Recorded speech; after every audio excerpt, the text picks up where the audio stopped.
Here we are with chapter 4. So, before the chapter itself, I'd like to respond to my reviewers. Blue Cat Cinema, I'm glad you're enjoying the story so far. I enjoyed writing the role reversal of Big Mac and Spike in chapter 2, so I'm glad you enjoyed reading it. Author 101 Sue Ellen. I'm grateful that you found my story cute. I know I don't think I'll be writing chapters that are 5,000 words long, but perhaps the later chapters will be that long. I too want to see Starlight and Spike kiss, but it's a bit too early for that right now. To answer your question, Amber won't be in the story at all. I was planning on having a self-pub with Sunburst at one point, but right now I don't have any plans for him to directly appear in this fic. And Trixie? Read this chapter to find out. Winky face. Yes, I'm working to improve chapter length. Starting from this chapter, I'm planning to write at least 2,000 words for each chapter. Langus. I'm glad that you're enjoying my story so far. Rodin won't be acting jealous in this story, but that does perhaps give me the seed of an idea for another story. Now, on to the next chapter. Reunion. Spike looked out the window of the train. Looking at the Lunskys passing by, he wanted to be alone in his thoughts. Too bad the Prince of Pressure wouldn't let him. Isn't this trip to Canada going to be fun, Spike? The young dragon turned his head to face the pony sitting next to him. Yeah, I'm sure it will be, but I wish you told me I was going on this trip sooner. I mean, I know that you were planning to go to Canada for a week or two, but why not tell me that I was going until the day before? Dwight looked at Ted nervous. If I tell Spike I'm bringing him here to get away from Rarity, he's just going to think about her more, and probably be a bit mad at me. What do I tell him? The reason is... The poor Alchemist stammered it out. The reason is... I've been unorganized. I've been so busy with Spring Fling that I forgot to tell you that you were coming with me to Cancelot. Spike raised an eyebrow. Twilight Sparkle unorganized? I sooner believe Pinkie Pie retiring from throwing parties. Twilight could tell their assistant was skeptical. I'm sorry I didn't give you more notice, Spike, but I'm certain all three of us are going to have a great time. Right, Starlight? The pink unicorn sitting across from Twilight nodded and smiled. Yeah, this makes Spike smile too. Well, there's one good thing about this unforced trip to Camelot, that I'll get to spend more time with her. The train started to slow down, before coming to a complete stop. Twilight, Spike, and Starlight all got off the train. Waiting at the train station was a unicorn wearing glasses and a black sweater. The purple alicorn smiled widely. Moon Dancer, so nice to see you. Twilight gave her friend a hug. Moon Dancer smiled. It's great to see you too. I recently obtained some history books in Meadowbrook and its influence on Eastern magic.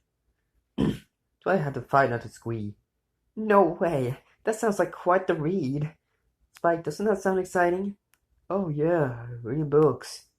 Sounds fun. Spike responded in a deadpan tone. The princess friendship stopped smiling. Shoot. Reading about history is fun for me, but fun for Spike. I need to give him something else to do. Twilight gave Spike a bag of bits. Why don't you go grab something at Donut Joe, Spike? Spike looked at the bag of bits. This could be a chance to take a page out of Mr. K's book and try a practice date. The young dragon turned to Starlight. Would you like to get some donuts, Starlight? That sounds fun, Spike. Spike smiled widely. Then follow me. Joe's donut shop is this way. Spike and Starlight started heading to the donut shop, leaving Twilight alone with her old friend.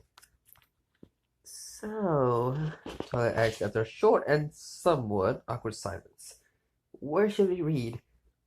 How about your old apartment? Munda suggested. I still have the key to it. Where I do most of my recreational reading. Sounds good, the Pipper Alicorn responded. Pony Joe was bored. The mid-afternoon was usually the slowest time for his donut shop. The only pony to be found in this shop was a cheerful pink pony with a sun-shaped mane. But she already ordered her donuts. He sat behind the counter waiting for someone to come in and order something. Luckily, Joe was not bored for long. A familiar face and a new customer walked through the doors of his establishment, ringing a bell. Pony Joe, it's been a while, Spike said, walking up to the counter. Spike! Joe greeted. How have you been? Who's this lovely young man with you? Starlight blushed slightly. I'm Starlight Glamour, Twilight Sparkle's pupil. Joe lightly chuckled. Ah, yes, Princess Twilight. Feels like only yesterday when she was still Celestia's top student, and now she's got a student herself. Speaking of growing up, you've gotten bigger since I last saw you, Spike. How old are you now? I'll be turning 14 in 2 weeks, Spike answered. Ah, so you got a birthday coming up. Here, let me get you a complimentary birthday donut. Joe says he grabbed a donut with pink frosting, rainbow sprinkles, and an edible candle. Joe, I can't accept a free donut. My birthday still hasn't happened yet. Joe handed Spike the donut. Nonsense. This is my business. If I want to give an old friend a free donut 2 weeks prior to his actual birthday, I will. Spike looked at the donut. It did look delicious. Even so, the young dragon put 2 bits on the counter. It wouldn't feel right for me not to pay for his. Lee! Dada smiled. He really does have a lot of integrity. Joe shrugged and put the bits in the cash register. If you insist, Spike. Now, what can I get for you, Miss Glimmer? Starlight looked at me and displayed above Joe's head. She frowned ever so slightly. I don't know. Never had donuts before. The young dragon gasped and turned his face Starlight. What? You've never had donuts? Joe laughed at Spike's reaction. Calm down. So she's never had a deep fried pastry. Not like she's done anything evil. The pink unicorn sighed softly. Spike, why don't you order a donut for me? Spike turned back to Joe. Joe, can we get the half-dozen sampler? Joe grabbed his 6 different types of donuts and put them in a bag. Sure thing. That'll be 6 bits, please. Sally put out her wallet, but before she could grab any money, the young dragon handed over 6 coins to Pony Joe and grabbed the bag full of donuts. Thanks for paying, Spike. Spike sat down in a nearby table in the bakery. No problem. Say, where did you put that wallet out of? Sally joined the young dragon's table. Oh, Piggy calls it hammer space. It's quite useful for strong things. Spike wanted to ask more about this hammer space, but considering it was Pinky, he knew that he wouldn't get a true answer out of it. So he decided to change the subject to something else he wanted to know. So why have you never had donuts before? The Pinky Unicorn dragged her eyes downward. Well, the town I grew up in didn't have a bakery that made donuts. And when I started controlling that village, I made sure our diet only contained bland foods. Nothing sweet, nothing fancy, nothing succulent, nothing interesting to the palate. If we did have foods that folks could be passionate about, there could be disagreements about what to eat and disorder would enter my town. Sky sighed once again. I really was overly paranoid back then. And completely evil. Spike didn't like seeing the pink unicorn before him so upset. Hey, don't worry about that. You're doing good stuff now. Yeah, but do I deserve it? What are you talking about, Starlight? Starlight struggled to hold back tears. I've been blessed with new great friendships. With an amazing mentor who saved our land from destruction countless times. A loyal assistant who has saved the Christian Empire twice. But why? All I've ever done is manipulate opponents and try to ruin friendships. I don't deserve friends like you, Spike.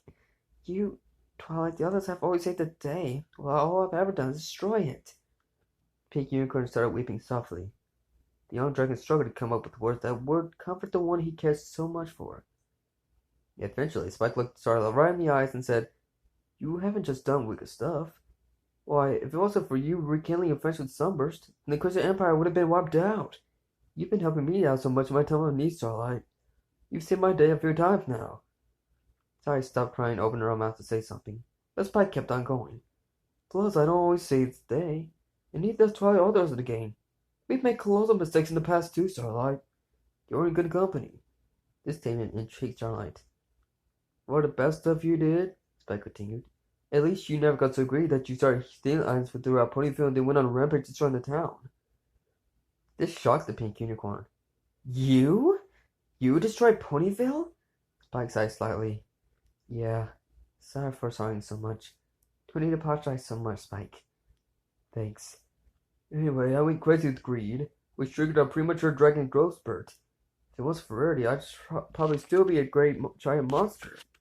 Spike looked at the young Starlight. Look at the young dragon. He was so nice. How could he have caused that much destruction? I may have destroyed Ponyville, but I didn't let that stop me from trying to do the right thing. If I did, I never would have saved the Christian Empire. Spike then picked up his donut and started eating it as he talked. I haven't even told you about what others have done. Ask Twilight about the time she went out for a rock and caused a riot in Ponyville. But those events are in the past. They are behind us. It's like a good friend told me recently. You don't have to be defined by your past mistakes. So stop thinking of yourself as a life ruiner. Starlight, you're kind, supportive, talented, and beautiful, and don't you forget it. The pink unicorn pulled Spike in for a hug. Now shedding tears of joy, she said, "Thank you, Spike. I needed to hear that." The young dragon blushed. He was concerned about making a spectacle in public, but luckily by this time, Pony Joe was the only other pony in the shop. At least until a blue unicorn busted the door theatrically. "The great and powerful Trixie needs some peanut butter chocolate donuts." The magician didn't notice her best friend was hugging a dragon. Starlight? The pink unicorn stopped hugging Trixie, to his disappointment. "Trixie!" Starlight got up from her seat and gave her friend a hug. "What are you doing here?" Trixie smirked. "Well, I was continuing the feeling great and doing prevented Trixie's magnificent and celebratory tour of Equestria in Canterlot." Still quite the mouthful, said Commander. "Well, it's a working title," Trixie responded. "But if you're doing the show already, then by definition it's not a working title. It's the actual title," Pony Joe pointed out. Trixie raised an eyebrow as she looked at the cashier and founder of the establishment she stepped into.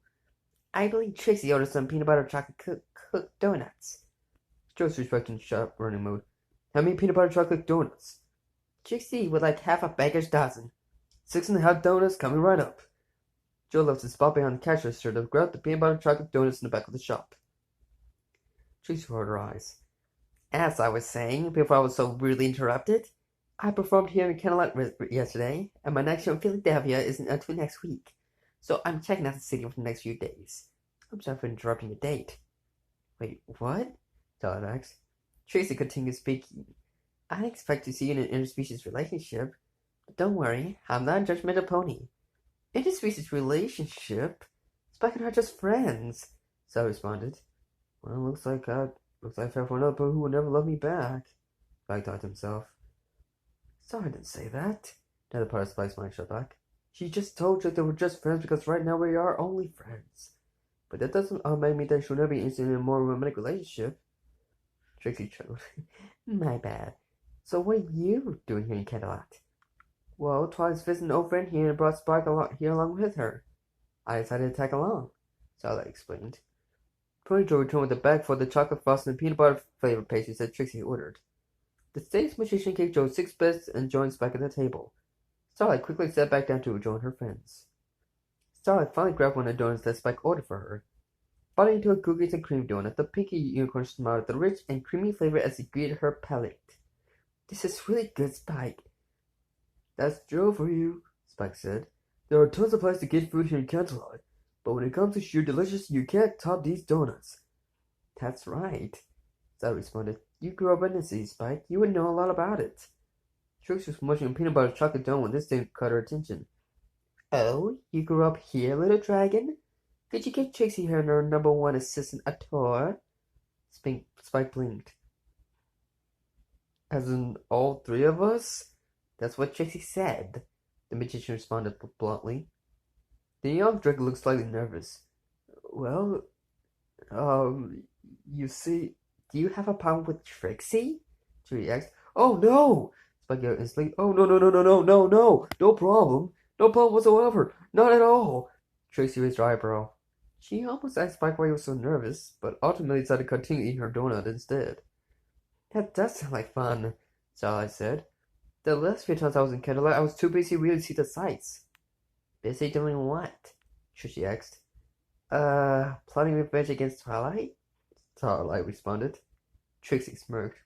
"Ah, been there, done that." The 2 unicorns both laughed. Spike was happy to see Starlight being able to laugh at her past villainy. Eventually, the trio finished eating their donuts. Spike bid Pony Joe farewell and led the 2 unicorns on an informal tour of Canterlot. "And over here's the store where I always bought parchment, quills, and ink so that I could write letters for Twilight," Spike said, pointing towards the store to his left. "How long did you live in Canterlot?" Starlight asked her unofficial tour guide. Spike stopped and thought for a minute, drawing his mouth on the tips of his claws. "Well, I was born here. I lived in Canterlot with Twilight for 11 years before moving to Ponyville." "So you spent the majority of your life in the city?" "Well, yeah," Spike responded. "But most of my true accomplishments were only achieved in the last 3 years or so." "Anyways," Spike stopped to think, "even with Trixie here, I would have continued practicing with Starlight." So enough about me. So like, out of all donuts you sampled, which was your favorite? Well, from that batch you bought me, I liked the strawberry one, Sally responded. But the best donut I sampled today was one of Trixie's peanut butter chocolate ones. You're lucky we're friends, Blinko told her friend. I normally don't share food. Well, you did have 6.5 donuts, Trixie's friend responded. Why were that many donuts? Because I'm watching my diet, Trixie answered. Some donuts would have had maybe too chunky. Tug kicked at her friend's response. I'm excited for the billionth time in the past few days. I thought this would be a great chance to bond with Starlight. Instead, I'd get to watch her adventure with somebody else. I mean, it's great to see her so happy, but I wouldn't interact with. Spike's thoughts were interrupted by Trixie shouting, "Ah!" and stopping in place. Trixie, what's wrong? Starlight asked her friend. It appears my cape got snagged on the bench out here. Trixie responded as she attempted to yank her cape away from the bench it got stuck to. A ripping sound was heard. It took Trixie a little bit of time to fully process what had just happened. But when she realized what she had just did, she wasn't happy at all. My cape! I just ripped my great and powerful cape! Starlight turned to Spike. Spike, do you know where we can get Trixie's cape fixed? I don't, Spike responded. I never needed clothes, so I know nothing about tailors and Canterlot. Somebody hurry! Trixie yelled. My cape has one foot engraved. Spike nearly rolled his eyes. Wait a minute, Starlight said. I remember last time I was here, I passed by a place called Canterlot Boutique. If you go there, they can fix your cape, Trixie. Then we haven't a moment to spare, Trixie said with expected theatricality. Where is this boutique? Spike frowned. I'm not sure. We'll have to ask for directions. Trixie noticed a white unicorn in a fine suit walking down the street.